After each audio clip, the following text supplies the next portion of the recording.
को आशा करुच्ची आपण मैंने समस्ते भलरे थे।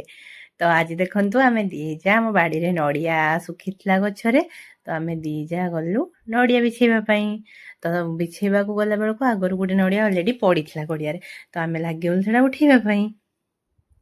आ सेटा उठेई सारिकी मो दीदी कहले चल आउ नड़िया बिछेबा तो आमे दीजा चली गलु नड़िया बिछेबा पई। नगी लगेइकिना मु नड़िया बिछेबा पई ट्राए करथली बट एते भारी होइतला नगीटा जे मो हालत पूरा खराब हो गलानी। तापरे जोर सोर लगेइकिना देली एकाथरे घुंची जे 3टा जाक नड़िया धड़ धाड़ किना गली पड़िला।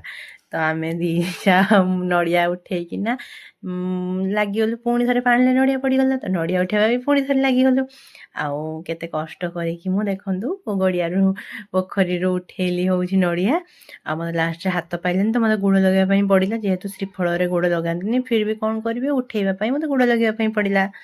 तो आपण मानकर एमती केबे नड़िया कोढ़ेइचंती बाड़ीरू कि पोखरी को ओल्हेइचंती जदि ओल्हेइचंती तो मते कमेंट निश्चय कहबे। आउ मु नड़िया आनी सारी ताको पुणी छड़ेइकी नड़िया कोरिकिना आपण माने देखैली केते सुंदर हेइतला। तापर नड़ियाटा पूरा पूरीट हेइतला ताको कोरिला बेले नड़िया कोरा भी बहुत बाहरिला। तो आपण माने को नड़िया छड़ाणी आसे आपण मानकु जदि आपण मानकु नड़िया छड़ाणी आसे तो कमेंट निश्चय कहबे। आउ जदि हम वीडियोटी भल लागुतबो तो लाइक सब्सक्राइब शेयर कर देबे। रहुछि जय जगन्नाथ पुणी देखा हबो आ गुटे वीडियो रे। सेते पर्यंत मो चैनल टी सब्सक्राइब कर दियंतु।